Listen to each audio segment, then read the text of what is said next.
자, 이제 확인 설명을 했죠? 그러면 이제 확인 설명서 작성하는 부분이죠. 자, 확인 설명서를 작성합니다. 이거 누가 작성할 수 있다? 개업공개사, 공인중개사 작성할 수 있고, 누가요? 소속 공인중개사가 작성할 수 있다. 개업공개사는 작성 의무가 저거 똑같아요. 의무가 있고, 소속공개사 의무 없다. 할 수 있다. 라는 부분 있죠? 자, 그럼 확인 설명서 작성할 때, 이때, 언제까지 한다? 시기는요? 시기는, 일단, 거래계약서를 작성하는 때, 거래계약서를 작성하는 때. 자, 내용은 그렇게 어렵지는 않은데, 뭐가 어렵냐면, 요런 시점 같은 거 있죠? 요런 게 이제 문제가 나오면 헷갈려요. 예를 들어서, 자, 확인 설명서를 중개 완성 전까지 작성해야 된다. 맞아요? 틀려요? 중개 완성 전까지 작성해야 된다. 틀리죠? 언제 작성하는 거예요? 네, 중개가 완성되어 거래계약서를 작성하는 때 작성합니다. 자, 작성하면서 뭐 한다? 서명 및 날인합니다. 서명 및 날인. 서명도 하고요. 그 다음에 또 날인도 하고요. 자, 여기에 또는 하면 어떻게 돼요? 또는 틀리죠. 및 또는 시험 문제 나와요. 및 또는 요거 시험 문제 나옵니다. 자, 여러분이 꼭 좀 기억을 해주셔야 돼요. 자, 그러면 개업공개사가, 자, 공인중개사가 서명 및 날인합니다. 이때 법인에 있어서는, 자, 주된 사무소는 대표자가, 그 다음에 또 분사무소는 분사무소 책임자가 누구로서 한다? 개업 공인중개사로서 서명 날인합니다. 자, 그러니까 분사무 책임자는 소속공개사가 아닙니다. 그 분사무 책임지는 개업공개사예요. 그리고 나서 그 업무를 어떻게 수행한 누구예요? 소속공개사, 소속 공인중개사가 같이 서명 및 날인합니다. 업무를 수행했다면 서명 및 날인을 하고요. 업무 수행 안 했다면, 지금 현재 계약이 지금 체결되고 있죠? 그거 업무 수행 안 했다면 서명 날인 할 필요가 없죠.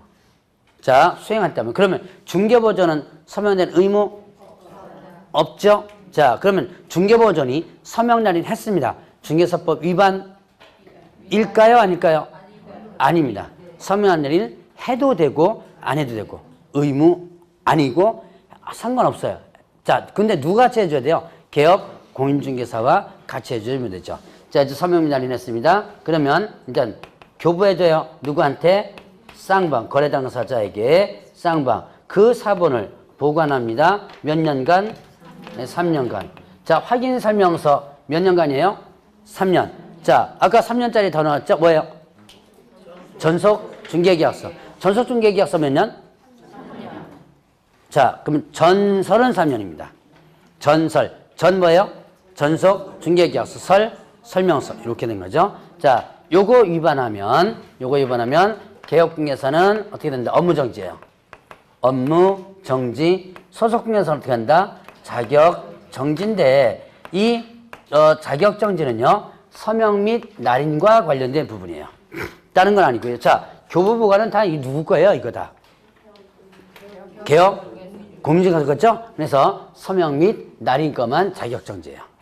자, 그래서 자, 개업공개사는 업무정지, 소속공개사는 자격정지. 자, 그러면 이제 이렇게 관련된 부분을 한번 정리를 해봤고, 자, 그러면 여러분들 교재 그 114페이지에 보면 확인 설명 의무와 관련된 문제를 한번 보겠습니다. 자, 일단 중개대상 확인 설명 의무에 대한 설명으로 틀린 것은, 자, 개업공개사는 중개대상 확인 설명서 사본을 3년간 보존해야 한다. 맞는 내용이죠. 자, 그 다음에 개업공개사는 거래계약서 작성하는 때 확인 설명서 작성하여 거래 당사자에 교부해야 된다. 맞고, 거래 당사자가 쌍방이죠. 그 다음에 확인 설명서에는 보수 및 실비 금액과 산출내역 기재해야 된다. 요거는 아직까지 안 배웠지만 뒤에 보면 자, 보수 실비 금액과 산출내역을 기재사항이 있습니다. 자, 그 다음에 또 이제 4번에 확인 설명을 위하여 필요한 경우 중개대상물의 매도 의뢰인 등에서 중개대상물 상태화하는 자료를 요구할 수 있다. 예. 물건 상태에 관한 자료를 매도, 임대 등 권리 이전인에게 요구할 수 있다 그랬죠? 그다음에 5번에 확인 설명 의무를 위반하거나 확인 설명서 보존 의무를 위반한 개업공에서는 과태료 처분의 대상이 된다. 자, 그럼 업무정지 대상이 된다. 또 틀려요. 왜 그러냐? 확인 설명 의무 위반하면 개업공에서는 500만 원 이하의 과태료예요. 아까 요거 있죠? 여기 어디 갔냐? 요거 성실 정확하게 설명하지 않았다. 근거지 제시하지 않았다. 요거 개업공개 위반하면 어떻게 된다? 500만 원이 있죠? 자, 그리고 확인 설명서 보존 의무 위반하면 요거는 업무정지 이렇게 됩니다. 자, 그래서 따로따로예요. 자, 그러면 이제 거래계약서. 거래계약서와 관련된 부분이 있습니다. 자, 거래계약서 요거 작성. 자, 이 거래계약서 작성 누가 할 수 있다? 마찬가지예요. 개업, 공인중개사, 그 다음에 또 소속 공인중개사. 자, 개업중개사는 작성 의무 있고 소속중개사는 작성 의무 없죠. 할 수 있다. 지금 제가 보니까 저기 확인설명 작성, 거래계약서 작성 다 똑같죠? 자, 그러면 이때 거래계약서 작성할 때 필요적 기재사항을 기재해서 빠짐없이 기재해야 돼요. 이 필요적 기재사항이 여러분들 시험 문제 자주 나옵니다. 자, 인물, 개거 그랬죠? 그 다음에 인권조설약, 조설약 읽겠습니다. 뭐죠? 인적사항. 자, 관련된 분 동그라미 한번 쳐보세요. 인적사항. 물건의 표시, 계약일, 거래 금액, 계약 금액, 지급자는 지급하는 사항. 자, 이렇게 하면 자르고요. 인권조설약, 뭐요? 인도일시, 권리전 내용, 조건, 기한. 있는 경우 조건, 기한이죠. 설명서, 교부일자, 약정 내용. 자, 이제는 동그라미 쳤으니까 연상해 보세요. 자, 칠판 보고. 뭐요? 인적사항, 물건 표시, 계약일, 거래 금액, 계약 금액, 지급자는 지급하는 사항입니다. 인도일시, 권리전 내용, 조건, 기한, 설명서, 교부일자, 약정 내용. 자, 요 9가지를 빠짐없이 확인해서 기재해줘야 돼요. 기재하고 나면 그 다음에 서명 및 날인을 합니다. 자, 중개사법에서 서명 및 날인은 딱 2개 있어요. 확인설명서하고 거래계약서. 확인설명서, 거래계약서 2가지만 서명 및입니다. 이것도 또 하나만 되겠죠? 그리고 요 옆에 게 그대로 옵니다. 자, 서명 및 날인, 개업공개사, 법인의 주된 사무 대표자, 분사무 책임자, 그 다음에 그 업무를 수행한 누구? 소속 공인중개사가 거래계약서도 똑같이 서명 및 날인하고요. 자, 그리고 나서 교부합니다. 누구한테? 거래 당사자 쌍방에게, 거래 당사자에게. 그럼 되는 거죠? 그 다음에 또 그 사본을 보관합니다. 몇 년간? 5년간. 아까 확인서면서 몇 년? 3년. 거래계약서? 5년. 자, 요거를 위반한다면 개업공개사는 업무정지. 그 다음에 소속공개사는요, 자격정지예요. 자, 마찬가지로 소속공개사도 자격정지인데 요 서명날인 있죠? 자, 요 서명날인에 대해서만 자격정지예요. 자, 그럼 이제 여기서 또 하나 여러분들이 뭉뚱그려서 하나 또 기억하겠습니다. 뭐냐? 서식 관련 위반하면 업무정지. 요걸 통째로 한번 기억해 보세요. 서식 관련 위반하면 뭐가 된다? 업무정지. 서식이 뭐뭐 있었죠? 일단은 서식, 중개사법 서식 뭐 있었어요? 아까 배웠던 처음에 자, 일반 중개계약서는 의무가 있다 그랬어, 없다 그랬어요? 그러니까 이건 업무정지가 아니겠죠. 의무가 없으니까. 전속중개계약서, 그 다음에 또 저거 확인설명서, 거래계약서. 자, 전속중개계약서, 전속중개계약서처럼 전속중개계약서 쓰라 그랬죠. 몇 년간 보관? 3년간 보관. 확인설명서, 3년 보관. 교부해주라, 서명날인해라라고 했죠. 요거 다 위반하면 거래계약서, 필요적 기재서 쓰라, 서명날인하라, 교부하라, 보관하라. 이런 것도 모두 다 서식관련 위반은 뭐가 된다? 업무정지. 업무정지 요것만 기억하면 업무정지 4분의 1을 기억합니다. 자, 그러면 서식관련 위반하면 뭐가 된다? 업무정지. 이렇게 머릿속에 틀을 한번 잡고 해보세요. 그러니까 뭐 거래계약서가 우쩌고 저쩌고 나오죠? 그럼 일단 머릿속에 업무정지 머릿속에 기억하면 되는 거예요. 자, 이제 자주 얘기할 거예요. 자, 그러면 이제 뒤에 보면 116페이지 보세요. 거기 보니까 거래계약서 허위기재 금지하는 부분이 있죠. 자, 이제 개업공개사는 거래계약서를 작성하는 때 거래금액 등 거래 내용을 거짓으로 기재하거나 서로 다른 이상계약서 작성해서는 아니 된다 그랬죠.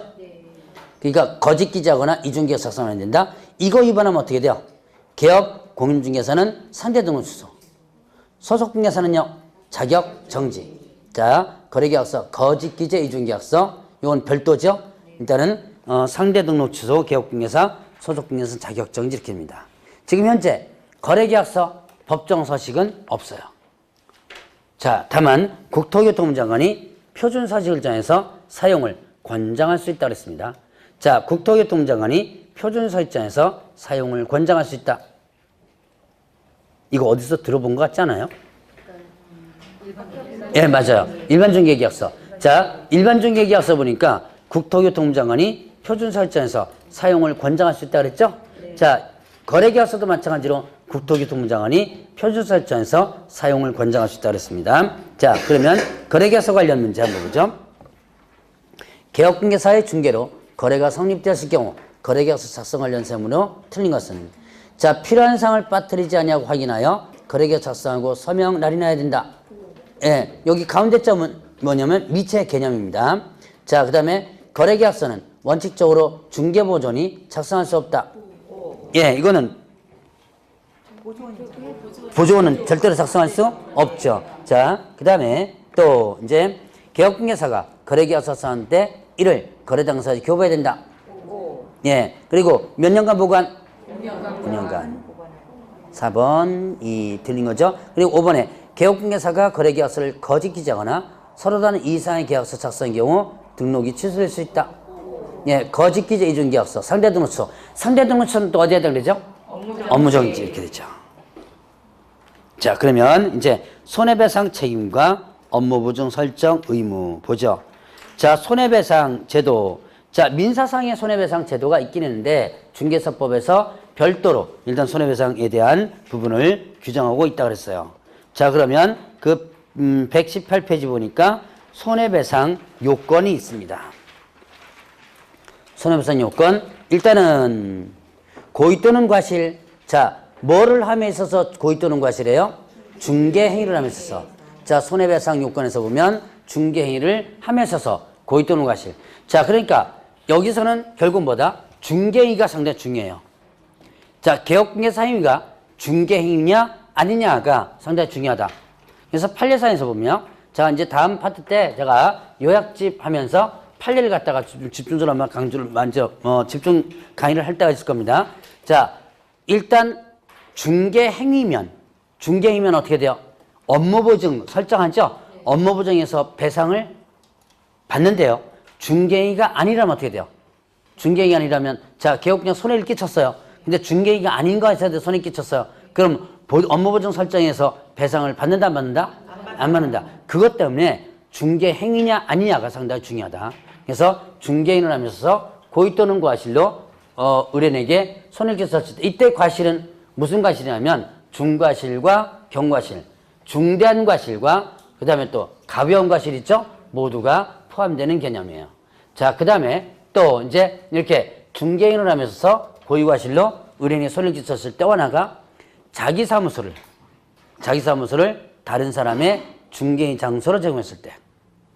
그럼 내 사무실을 다른 사람의 중개인 장소로 제공했죠. 그럼 어떻게 된 거예요, 지금? 사무실을 빌려준 거죠. 그러면 다른 사람의 중개인이 가지고 손해가 났죠. 그럼 누가 책임진다? 내가 책임진다. 자, 요게 손해배상 요건의 두 가지입니다. 그러면 자, 손해배상을 이제 해줘야죠. 그런데 개업공개에서 배상할 능력이 없죠. 그럴 때를 대비해서 만들어 놓은 것이 뭐다? 네, 업무보증 설정이다. 자, 그래서 업무보증 설정은요. 이 업무보증 제도는 언제 발생될지 모르는 채무예요. 즉, 장래 발생 채무에 대한 뭐라는 거다? 연대보증이다. 자, 여러분들이 업무보증은 연대보증이라는 것에 대한 부분을 좀 잘 보셔야 돼요. 자, 이거는 일반적으로 여러분들을 위한 보험이 아니다. 자, 즉 개업 공인중개사를 위한 보험이 아니다. 만약에 개업공개사가 배상을 못 해줄 때 있죠. 그때를 대비해서 연대보증을 설정해놨다가 만약에 개업공개사 배상을 못 해주죠. 그럼 연대보증한 기관에서 어떻게 돼요? 대신 배상해 주는 거예요. 자, 그러면 대신 보증기관에서 배상해줬죠. 그럼 어떻게 돼요? 내가 너 대신 배상했으니까 도로 내나 뭘 행사할 수 있다? 구상권을 행사할 수 있는 거예요. 자, 이거는 본인을 위한 보험이 아니라 제3자, 타인을 위한 보험이라고 합니다. 자, 그래서 연대보증이라는 것을 우리 머릿속에 항상 기억해놔야 돼요. 그래도 이해 안 되면 제가 1월 달에 잠깐 얘기했어요. 취업 보증을 생각해 보세요. 취업할 때 여러분들 보증 설정하죠? 그 취업할 때 보증 설정은 같아요. 근무할 때 뭔가 잘못해가지고 손해를 끼치 미리 대비해서 하는 거죠. 그거와 똑같은 개념이다 라고 했었습니다. 자, 그러면 이때 업무보증 설정은 언제까지 한다? 업무 개시 전. 업무 개시 전까지 업무보증 설정해서 신고한다 그랬죠. 신고를 하라 그랬습니다. 이거 위반하면 어떻게 돼요? 위반하면 업무보증 설정하지 않고 업무 개시합니다. 그러면 상대 등록 취소. 상대 등록은 어디에 해당되죠? 업무정지. 업무정지 같이 여러분들 기억을 하셔야 되고요. 자, 그러면 이제 업무보증 설정은 어떻게 하느냐? 세 가지 중에 선택하죠.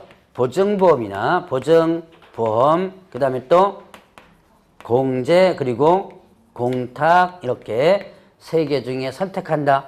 보증보험에 가입하거나 아니면 공제 가입하거나 공탁하거나 세 개 중에 택 1 합니다. 택 1 선택을 하는데요. 선택해서 하면 돼요. 근데 두 개 해도 돼요. 상관없어요. 두 개 한다고 해가지고 자, 이것도 하고 이것도 하고 한다고 해서 누가 말리는 거 아닙니다. 근데 이제 그런 미친 사람은 없을 것이고 하나만 하면 되겠죠? 자, 그러면 일단은 선택해서 하는데 그러면 법인에 있어서 사무소가 두 개 있죠. 법인은 무슨 사무소? 주된 사무소. 자, 주된 사무소와 그 다음에 또 분사무소 이렇게 두 가지가 있습니다. 그러면 주된 사무소는 얼마? 2억 이상을 설정해 주시면 됩니다. 주된 사무소는 2억 원 이상을 설정하라. 자, 그냥 분사무소는요, 얼마? 1억 이상이죠? 1억 이상을 뭐하라? 추가로 설정하라 그랬죠? 왜? 주된 사무소 하는 거니까. 모든 행정업무는 어디서 처리한다? 주된 사무소. 이것도 주된 사무소 하는 거니까 2억 설정했죠? 추가로 더 설정해줘야 돼요. 분사무소 할 때마다. 자, 그 다음에 공인중개사인 개업공개사와 그 다음에 부칙 개업공개사죠? 공인하고 부칙 개업공개사는 얼마 이상이에요? 1억 이상을 설정한다. 공인하고 부칙 개업공개사 1억 원 이상 설정한다 그랬습니다. 그 다음에 지역 농협 있어요. 지역 농협 있습니다. 지역 농협협동조합. 농업협동조합 있죠? 지역협동조합은 얼마 이상이에요? 1천만 원 이상입니다. 근데 지역농협협동조합이 뭐예요, 이거? 특수법인. 예. 다른 법률에 의해서 중개업을 할 수 있는 법인이죠. 자, 다른 법률에 의해서 중개업을 할 수 있는 법인 바로 특수법인이죠. 자, 그러면 거기에 지역 농협동조합 있었고 지역 산림조합 있었죠. 그 다음에 산업단지 관리기관이 있었고 자산관리공사 4개 있었습니다. 그런데 농협만 1천만 원 이상이에요. 농협만. 그러면 나머지 산림조합이나 얘네들은 업무보증 설정해야 돼요? 안 해도 돼요? 해야지만 됩니다. 설정해야 돼요. 자, 다른 법률에 의해서 중개업을 할 수 있는 이 법인들은요, 중개사법이나 자기법에서 적용이 배제되는 것 외에는, 여러분 이제 첫 번째 주에 적용 배제되는 거, 뭐 배제된다 이런 거 있었죠? 그거 외에는 중개사법이 적용된다. 다 적용됩니다. 적용 배제된 거 외에는 다 적용돼요. 그러니까, 자, 얘 말고도 다 업무보증 설정해야 돼요. 그런데 얘만 1천만 원 이상이죠? 그럼 나머지 법인은요? 예, 2억. 이거를 그대로 적용하면 되는 거예요. 자, 그러면 이 금액을 자, 보증보험이나 공제는 이거는 연대보증을 해주되 돈을 받고 연대보증 해주는 거죠. 얘네들은 하는 일이 연대보증 장사예요. 그래서 돈을 받고 보통 1년 기간에 정한 다음에 0.25% 1억에 0.25% 얼마예요? 25만 원이죠. 그럼 1억 범위를 25만 원을 받고 1억 범위를 연대보증해 주는 거예요. 자, 그럼 이렇게 연대보증료를 주고 연대보증을 해주게 됩니다. 그런데 공탁은요, 어떻게 된다? 이 금액을 통째로 집어넣는 거죠. 집어넣는 거다. 자, 그래서 공탁하는 기업공개사 한 명도 없다 그랬죠. 제도만 있을 뿐 한 명도 없습니다. 또 안 하는 이유가 또 하나 있어요. 이 공탁은 만약에 개업공개사가 사망하거나 그 다음에 폐업을 하게 되면 회수가 금지됩니다. 몇 년 동안? 예, 3년간. 3년간 회수가 어떻게 된다? 금지된다. 왜 3년간 회수가 금지된다? 누구를 위하여서 한 거예요? 의뢰인을 위한 거죠. 자, 내가 지금 폐업합니다. 공탁금 회수가 나가요. 근데 내가 이전에 중개해 준 것이 폐업하고 나서 사고가 터질 수 있죠. 그때를 대비해서 3년 동안 못 된다? 묶어두는 거예요. 자, 그러면 이제 요 금액을 이제 설정을 한다. 요게 기본적으로 업무보증 설정 부분입니다. 자, 그러면 이제 업무 설정해서 업무를 하죠. 언제까지 하면 되는 거예요? 업무 개시 전. 그러면 이제 보증을 변경하고자 합니다. 보증을 변경하고자 합니다. 이때는 효력이 있는 기간 중에 변경해서 신고하라. 변경한 다음에 신고하라 있겠습니다. 보죠. 보증을 변경하고자 합니다. 내가 지금 1월 1일부터 12월 31일까지 뭘 했냐면 보증보험에 가입했어요. 보증보험에 가입했습니다. 그럼 보증보험회사에서는 어떻게 돼요? 보증보험회사에서는 일단 이 1월 1일부터 12월 31일까지를 어떻게 돼요? 연대 보증을 해주고 있는 중이죠? 그런데 중간에 3월달에, 자, 지금 3월달이죠? 3월달에 뭐를 바꾼다? 공제로 바꾸고자 하는 거예요. 이거 할 수 있어, 없어요? 할 수 있어요. 이게 이겁니다. 내가 지금 보증보험회사에서는 이미 12월 30일까지 기간장에 사고 있는 중이죠? 그런데 중간에 공제로 바꾸고자 하는 거예요. 이때는 효력이 있는 기간 중에 변경 신고하라. 이 뜻은 무슨 뜻이라고 그랬죠? 자, 보증보험을 해지하고 공제 가입하는 게 아니라 먼저 뭐 하고 나서 공제를 가입하고 나서 그 다음에 어떻게 한다? 보증보험을 해지하라라는 내용입니다. 순서가 그렇게 된 거죠. 이게 먼저 효력 있는 기간 중에 바꾸라라는 얘기예요. 자, 그러면 이제 또 보증이 만료되면 언제까지예요? 만료일까지 다시 뭐 해가지고 설정해서 신고하라. 이렇게 됐습니다. 보증 만료는 여기 보증보험하고 공제 이 두 가지만 해당돼요. 보증보험과 공제 두 가지만 해당되는데, 자, 공탁은 왜 해당돼요? 공탁은 이 금액을 통째로 집어넣었죠? 빼는 순간이 끝나는 거예요. 그러니까 뭐 기간을 정해놓은 게 아니죠.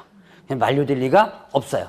자, 그러면 보증보험 공제는 만료되면 만료일까지 다시 설정해 신고하라. 왜? 만료가 되면 이제는 연대보증을 안 해주는 거죠. 자, 이제 여기에서 보면 2017년 1월 1일부터 12월 31일까지 작년입니다. 보증보험을 가입했습니다. 그럼 보증보험 회사에서는 언제부터 언제까지를 연대보증해 주는 거예요? 예, 1월 1일부터 12월 30일 2017년. 그럼 17년 여기까지 하고 18년 1월 1일부터는 어떻게 돼요? 1월부터는 보증보험에서 연대보증을 안 해주죠. 왜? 약속된 기간이 이때까지니까. 근데 중개업 만료하면 어떻게 돼요? 계속 연대보증을 설정해 줘야지만 되죠. 그래서 계속 설정하는 거예요. 자, 요게 자 18년 1월 1일부터 12월 30일까지 요거를 업무보증을 다시 설정하는 거예요. 이게 바로 만료일까지 다시 설정하라. 이때는요 보증보험으로 해도 되고요 다른 걸로 바꿔도 돼요. 즉 공제로 바꾸어도 됩니다. 공제로 바꾸어도 상관없어요. 자, 그럼 이때 보죠. 자, 일단은 다시 설정해서 일단 신고하라 그랬습니다. 자, 여기 보니까 신고가 지금 몇 개 나와요. 업무 보증 설정하면 어떻게 하는 업무 개시 전까지 신고하라 그랬죠. 그 다음에 보증병 영어할 때 신고하라 그랬죠. 만료된 만료까지 다시 설정 신고하라 그랬죠. 여기다 반드시 신고해야 된다 그러면 틀려요. 왜냐하면 신고 안 해도 되는 예외가 있습니다. 보증기관이 등록관청으로 직접 통보하는 경우. 자, 요 신고 세 가지 다 공통. 보증기관이 등록관청 직접 통보한 거예요. 예를 들어 팩스 하나 보내주는 거예요. 증서 있죠? 그거 이 사람이 했다는 거 보증기관이 등록관청 직접 통보하면 신고를 생략할 수 있는 예외가 있습니다. 자, 그래서 그거 일단 구분해 보시고, 자, 그러면 이제 또 하나 중개가 완성되면 중개 완성이 뭐였죠? 중개 완성이란? 예. 잔금이 아니고 계약 체결. 자, 잔금 지불이 뭐였죠? 거래 완성. 예. 이건 이제 조금 있으면 이제 자연스럽게 나와요. 자, 그러면 중개가 완성되면 거래 당사자 쌍방에게. 자, 취득 의뢰인이 아닙니다. 취득 의뢰인이 누구예요? 쌍방에게. 보증에 대해서 설명해 줘야 돼요. 보증에 대해서 설명하라. 그 다음에 증서 사본을 뭐하라? 교부하라 이렇게 씁니다. 자, 일단 중개가 완성되면 거래 당사자 쌍방에게 보증에 대해서 설명하라. 보증 설명. 내가 어디다 들고 있고 금액은 얼마고 기간은 언제부터 언제까지다. 소재지가 어디다. 라는 거 설명해요. 그 다음에 복사본. 여기 공제 가입하면 공제증서. 보증보험에 보증보험 증서 있죠? 그 사본을 교부하라 그랬습니다.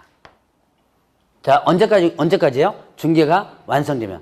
자, 이거 전자문서로도 가능합니다. 전자문서로도 가능해요.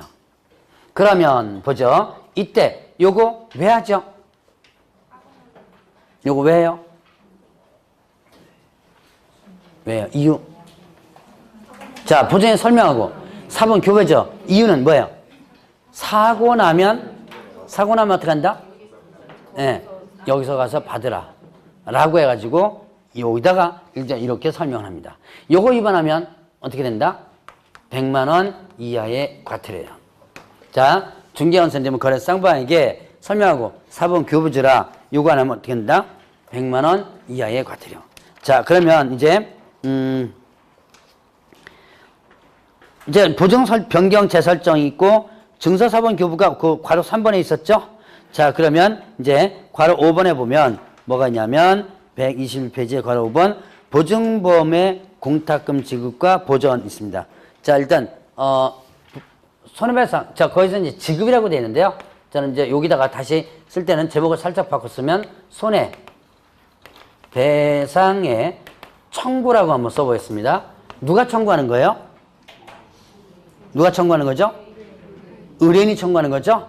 자, 중개 행위에 대해서만 청구하죠? 만약에 이 사고가 아니면 또 손해를 본 것이 중개행위가 아니라면 어떻게 돼요?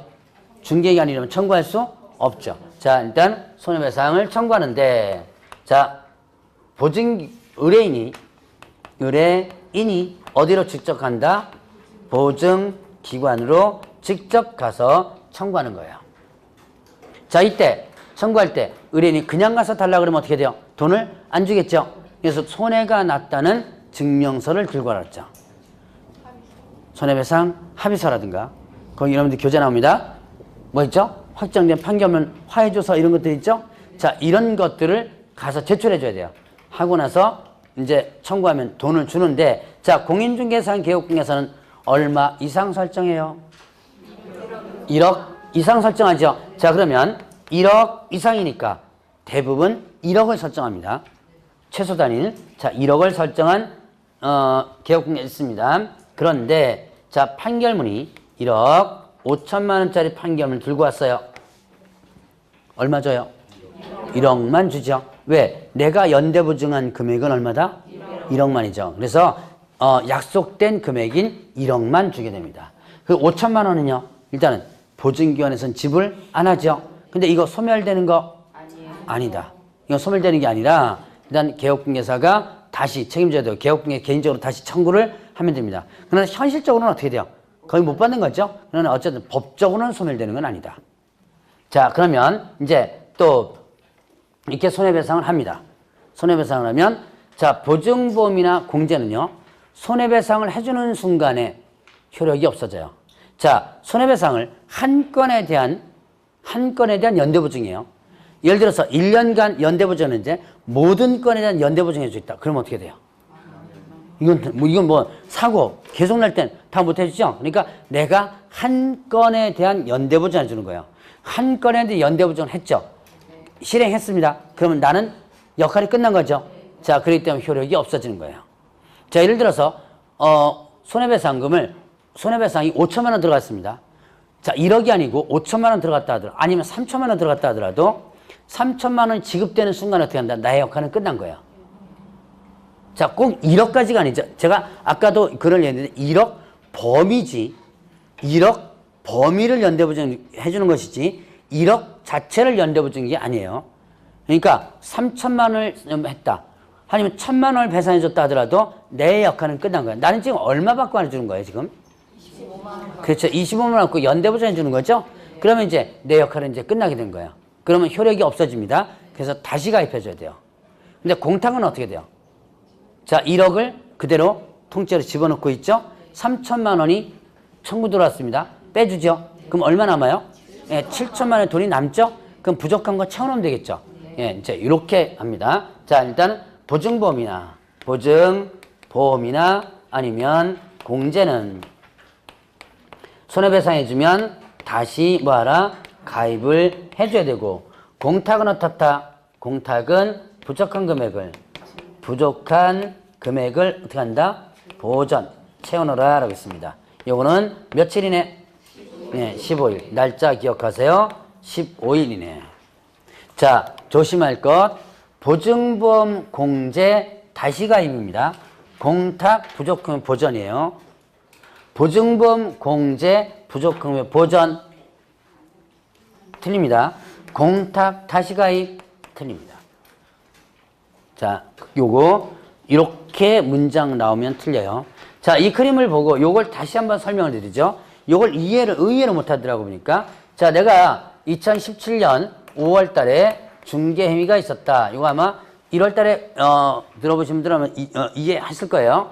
근데 작년 5월 달에 중개행위가 있었는데 이게 나중에 사고가 나가지고 18년도 5월 달에 뭐가 됐다? 사고가 난 거예요. 아, 사고가 난 게 아니고 판결문이 나왔습니다. 판결문이 언제 나왔다? 2018년 5월 달에 나온 거예요. 그러니까 자, 중개행위가 17년 5월 달에 있었죠. 근데 이제 중개행위가 있고 나서 이 사이에 사고가 나겠죠? 사고가 나가지고 이제 소송 들어가가지고 최종 판결문이 이제 18년 5월 달에 나온 거예요.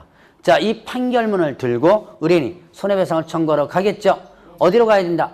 보증보험. 예, 보증보험. 자, 중개행위가 있었던 시점으로 가야 돼요. 지금 시점이에요. 판결문 받은 시점이 아니라 중개행위가 있었던 시점이 이 시점으로 가라는 거죠.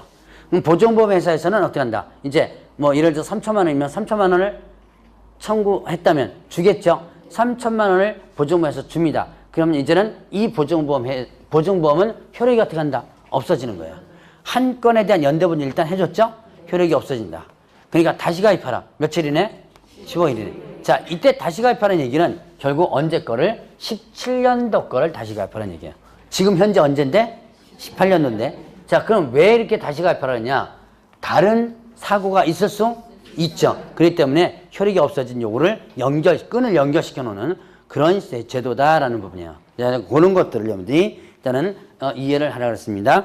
자, 그래서 이렇게 하면 이제 손해배상과 관련된 부분을 한번 정리를 해보고, 자, 122페이지를 보시죠.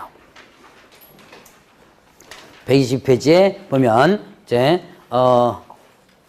문제 하나 나옵니다. 자, 공유사법령상 개업공개에서 손해배상 책임보장에 관한 설명으로 옳은 것은 1번에 개업공개사는 중개를 개시하기 전에 거래 당사자에게 손해배상 책임의 보장에 관한 설명을 해야 한다.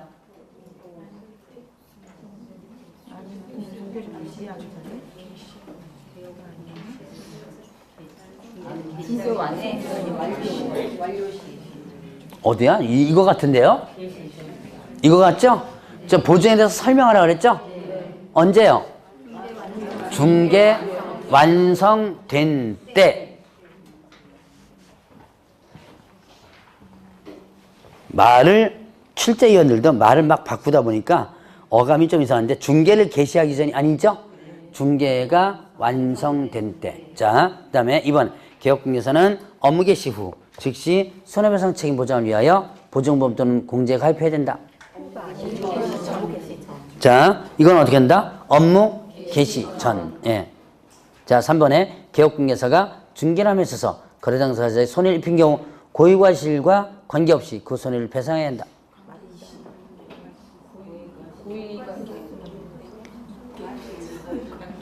관계지. 자, 여기서 보면 보죠. 고의과실과 관계없이죠. 근데 고의과실과 관계없이 무과실과 관련된 개업공개사에 의해서 무과실은 일단 책임을 안 지죠. 다만 고용인의 무과실은 책임지죠. 내의 무과실은 책임 안 지죠. 자, 그러니까 고의과실 관계없이 손해배상한다 하면 틀리죠. 자, 그러니까 고의 또는 과실로 의뢰인에게 뭐다? 손해를 입혔을 때 그러죠. 고의 또는 과실로. 그러니까 무과실은 책임 안 져요. 무과실이 뭐예요? 예를 들어서 자, 내가 중개해줬는데 중도금이나 잔금을 지불하지 못해가지고 계약 깨졌어요. 손해가 나죠? 그럼 내 잘못이 아니죠. 이건 나의 무과실이에요. 지네들이 손해가 났든 안 났든 나는 무과실이죠. 예, 그거는 책임 안 져요. 다만 고용인의 고의과실이 있었는데 나는 과실이 없죠. 그래도 그 고용인 책임은 져야죠. 예, 여기는 고의 또는 과실로 인해서라고 해줘야지면 되죠.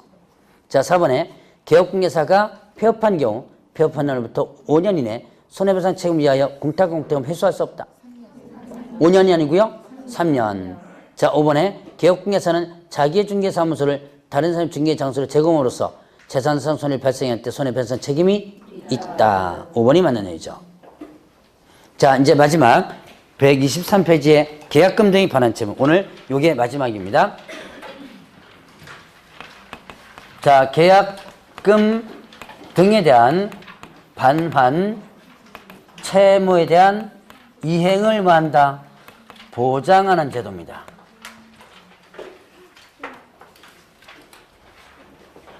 곧 있으면 끝날 거예요. 지겹죠? 이제 거의 끝나가니까. 제가 언젠가 얘기했습니다. 1시 반에 끝난다고 생각하시라 그랬죠? 예. 이제 오후 반이 있어서 이제 그렇지 그랬는데, 이게 딱 끝나지 못한 상황이 있을 수 있어요. 오늘은 제가 한 공지사항을 한 5분 정도 하다 보니까 딱 한 5분 정도가 좀 늦겠네요. 상황 보니까. 자, 일단은 보죠. 계약금 등에 대한 반환 채무 이행 보장. 계약금 등이란 뭐예요? 계약금 말고 또 있다는 얘기죠? 뭐예요? 중도금이나 잔금까지. 계약금뿐만 아니라 중도금, 잔금까지를 얘기한다. 반환이 뭐예요? 돌려주는 거죠? 자, 돌려주는 것을 보장하는 거예요. 돌려주는 것을 보장한다. 자, 그러면 이것도 제가 예를 한번 들었었는데 이거는 이 제도의 취지만 이해하면 반은 이해한 거예요. 자, 여기 A하고 B가 있더라. 개업공개사 갑이 중개를 해주는데 자, 여기에 이 A의 토지가 토지거래 허가지역이더라 이런 얘기예요. 자, 이거 아마 제가 예를 들었을 거예요 아마. 그러면 이제 허가받아야 돼요. 그럼 허가받지 않고 계약체결하면 어떻게 되죠? 허가받지 않고 계약체결하면 일단 무효가 됐죠? 그럼 허가를 애초부터 받지 않을 목적이었다면 애초부터 확정적 무효가 되는 거고 자, 그다음 허가를 받을 목적으로 계약을 체결했다면 어떻게 된다? 불확정 무효. 여러분들 민법 선생님 불확정 무효라고 그러죠? 예, 이제 다른 말로 표현하면 유동적 무효라고 표현하기도 합니다. 자, 그러면 이때 이렇게 이제 불확정 무효. 자, 일단 계약을 체결합니다. 허가 받을 목적으로 해서 A와 B가 계약을 체결한 거예요. 그럼 이제 어떤 상태가 된다? 불확정 무효 상태가 되죠. 그리고 그 상태에서 허가 신청을 했는데 허가가 안 났어요. 허가 안 났죠? 그럼 어떻게 된다? 이제 불확정 무효에서 확정적 무효가 되죠. 그럼 확정적 무효가 됐으니까 A는 B로부터 받은 계약금 등에 대해서 돌려줘야죠. 줘요? 예, 그건 이론이고, 예, 줘야죠? 예, 근데 안 주는 게 많죠. 대부분 안 줘요. 자, 다 썼죠, 벌써? 네. 예, 바로 그때를 대비해서 나온 게 이거라 그랬죠. 이때 B가 A에게 건네줄 계약금 등에 대해서 개업공개사나 다른 기관 명의로 어떻게 되는 거예요? 예금을 시켜놓는 거예요.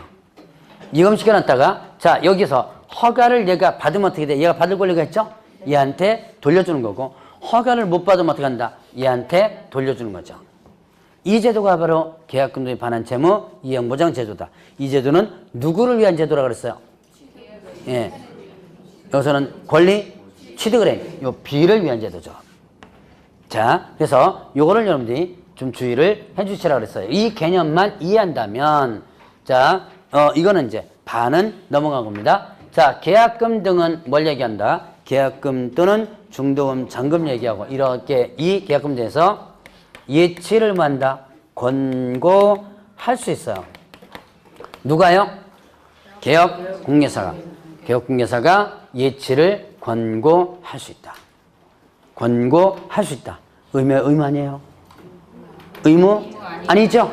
의무 아니다. 그러면 이때 여기에서 보면 일단은 자, 아까 이 상황에서 아까 제가 예를 든 상황에서 예치 권고를 안 했어도 개업공개사 의무 위반이 아니라는 얘기죠. 자, 그러면 이제 이때 예치 명의자가 있습니다.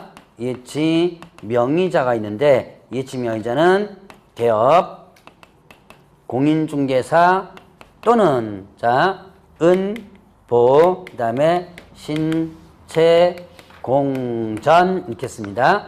자, 뭐예요? 은행, 보험회사, 신탁업자, 채신관서, 공제사업자, 전문회사, 계약금 등 예치와 관련된 전문회사, 즉 에스크로 업체를 얘기한다고 했습니다. 자, 은행, 보험, 신탁, 채신, 공제, 전문회사, 예치하는 전문회사 명의로, 이건 예금주 명의예요. 명의로 누구한테 예치 기관에 예치합니다. 예치기관은 금융기관, 그 다음에 신탁업자, 공제사업자예요. 자, 예치기관은 뭐다? 금융, 신탁, 공제사업자에게 예금시키, 얘 명의로 여기다 예금시켜 놓은 거예요. 그러면 이때 자, 금융기관을 보죠. 은행, 금융기관, 은행, 대표적인 금융기관 이죠? 이죠? 대표적으로. 자, 그러면 보험회사, 금융기관, 보험회사, 금융기관 입니다. 보험회사, 금융기관, 제2금융권. 이거 대출도 해줘요. 예, 네, 대출도 다 해줍니다. 자, 그래서 금융기관이에요. 자, 신탁업자, 금융기관. 자, 금융신탁이라면 금융기관인데요. 부동산 신탁 뭐 이런 건 금융기관 아니지만 그거 굳이 따질 필요 없이 밑에 어떻게 돼요? 신탁업자가 내려와 있죠. 자, 신탁업자도 이 밑에 예치관에 있습니다. 자, 채신관서, 금융기관이죠. 우체국에도 예금하죠. 자, 금융기관입니다. 자, 그러면 공제사업자, 금융기관 아닙니다. 공제사업자는 비영리죠? 이건 금융기관에 해당되지 않습니다. 그런데 어떻게 돼요? 그 밑에 공제가 있죠. 요 공제입니다. 공. 자, 그 다음에 전문회사는 금융기관 아니에요. 자, 그러면 보죠. 은행, 보험, 신탁, 채신, 공제. 요 다섯 가지는 예치 명의자면서 뭐도 된다? 예치 기관에도 해당된다. 자, 은행, 보험, 신탁, 채신, 공제는 예치 명의자, 예치 기관에 모두 해당된다. 그러면 이때 그죠? 예치 명의자의 공탁이 있다 없다? 예치 명의자의 공탁 없습니다. 이제 시험 문제 나온 거예요. 예치 기관에 예치기관의 공탁, 예치 기관 공탁 없습니다. 공탁이 없어요. 자, 요건 한번 시험 문제 나왔으니까 이제 앞으로는 요게 나올 가능성이 있어요. 자, 다시 한번 예치 명의자에 뭐가 없다? 공탁 없다. 예치 기관에 뭐가 없다? 공탁이 없다. 자, 두 가지 여러분들이 구분을 잘 해놓으시고요. 자, 요 명의로 여기다가 예금시켜 놓는 거죠. 이제 언제까지? 예치 기간이 있습니다. 예치 기간. 언제까지 하느냐? 원칙과 예외. 원칙과 그 다음에 예외가 있어요. 원칙은 거래 계약의 이행이 어떻게 된다? 완료될 때까지. 자, 거래계약의 이행이 완료될 때까지. 언제까지예요? 거래계약의 이행이 완료될 때까지. 예. 잔금 지불일. 자, 잔금 지불일까지가 일단 원칙입니다. 그러니까 여기까지 예치해 놓은 거예요. 그런데 자, 중간에 예외적으로 뭐 한다? 중도에 수령할 수 있다 그랬죠? 중도에 수령할 수 있다. 중간에 찾을 수 있습니다. 이때 중간에 찾을 때는 보증서를 발급받아서 누구한테요? 예치. 예. 예치 명의자에게 뭐 함으로써? 교부함으로써 중도에도 찾을 수 있다는 습니다. 자, 중간에 찾을 때는 보증서를 발급받아요. 근데 이 보증서 발급기관이 금융기관과 그 다음에 또 보증보험회사입니다.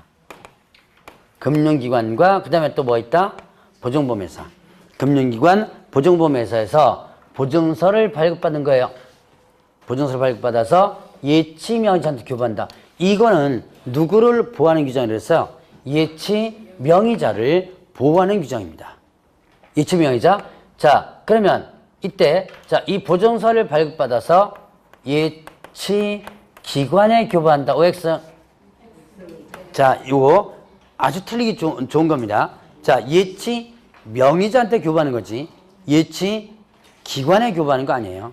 자, 그 다음에 이거를 발급받아서 거래 당사자에게 교부한다. 이것도 틀리죠. 자, 지금 어때요? 이거 틀리다는 거 다 눈에 익힐 수 있어요? 네, 자주 익혀주세요. 그래도 틀리다 그랬죠? 그래도 문제 나오면 어떡한다? 틀린다. 그래서 여러분들은 뭐 해야 된다? 자주 틀려봐줘야 돼요. 그래서 제가 나중에 이제 5월달 되면 오후에 이제 진도별 모의고사 나거든요. 근데 좋은 점수 생각하지 마세요. 저는 권장합니다. 뭘 권장한다? 예, 틀리는 걸 권장해요. 그 왜? 많이 맞으면 여러분들이 눈에 안 들어와요. 틀려야지만, 아, 이런 것도 있었네, 저런 것도 있었네, 눈에 자꾸 들어오거든요. 그래서 틀리는 걸 권장해요. 점수 지금 의미 없어요. 요번에 모의고사 치라 그랬죠? 예, 접수 안 했으면,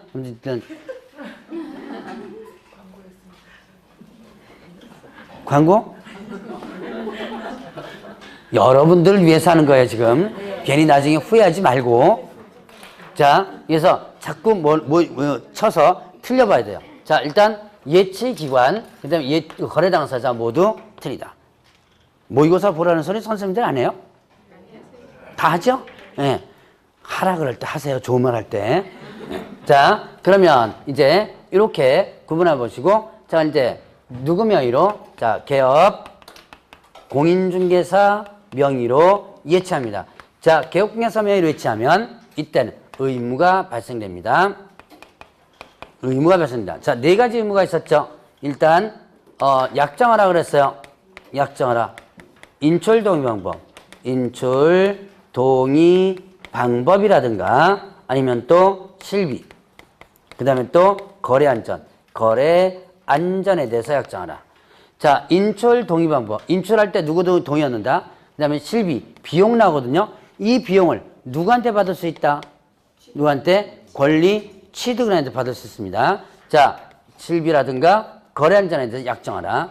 자, 그 다음에 또 자기 소유 예치금과 분리하라. 내 통장과 분리해서 예치하라 그랬죠? 왜? 부당이득을 취하는 걸 막기 위해서. 자, 이 사람 계약금 등에 대해서 기존에 있는 내 통장에다 있다가 빼주면 뭐가 남아요? 이자가 남죠? 이자까지 고스란히 돌려줘야죠? 그래서 내 통장과 분리하라 그랬고요.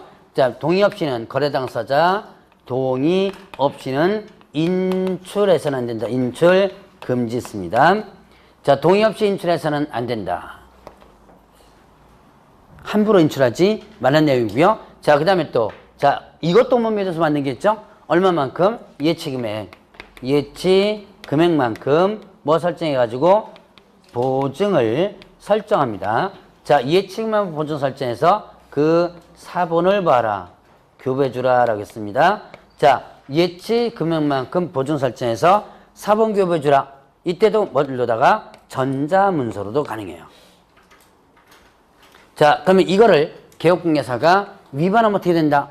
이거는 이 법 또는 이번 명령 위반해서 업무 정지에 해당되는 부분이에요. 자, 여기까지 하면 이제 계약금액 예치 부분을 한번 마쳤고요. 자, 그 125페이지 한번 보죠. 문제 한번 보고 가겠습니다. 자, 계약금액 반환채무 이행 보장에 대한 설명으로 옳은 것은 했죠. 자, 개업공개사는 거래 안전을 보장하기 위하여 필요하다고 인정되는 경우 거래계약서 작성이 완료될 때까지 계약금, 중도금 또는 잔금을 예치하도록 권고해야 한다. 자, 권고할 수 있다죠. 자, 또 하나 틀린 거 있어요. 찾아보세요.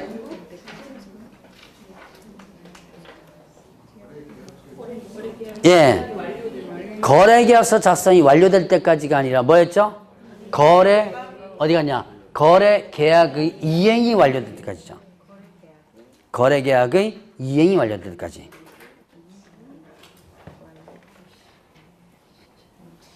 씩씩거리지 마세요. 자, 2번. 계약금 등의 반환채무 이행을 보장하기 위해 이를 금융기관에 예치하는 경우 개업공개 명의로 할 수 없다. 개업공개사 명의로 할 수 있죠. 자, 예치 명의자 어디 갔냐? 아, 여기 있다. 자, 예치 명의자 누가 있어요? 개업공개사 명의가 있죠. 자, 그 다음에 3번에 개업공개사가 계약금 등의 반환채무 이행 보장에 반하는 행위를 한 경우 등록을 취소할 수 있다.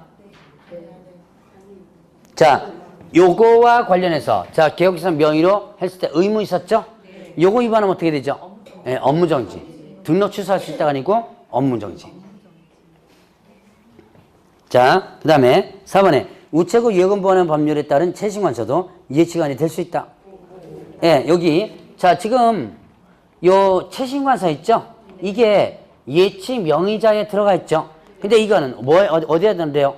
금융기관에 해당되죠? 그러니까 채식관서는 예치 명의자면서도 뭐가 된다? 금융기관, 즉 예치기관이 될 수 있는 거죠. 자, 5번에 계약금 등 예치를 매도인이 개업공개사에게 유관인 경우 이를 거절할 수 없다. 있죠? 자, 이건 뭐 반드시 의무가 아니죠? 자, 다음 주에는 어디서부터? 개업공개사 등의 금지 있습니다. 금지행위 또 있고요. 5분부터 하면 됐다. 2시 5분부터 문제 기출문제 풀이하도록 하겠습니다. 자, 좀 이따 뵙겠습니다.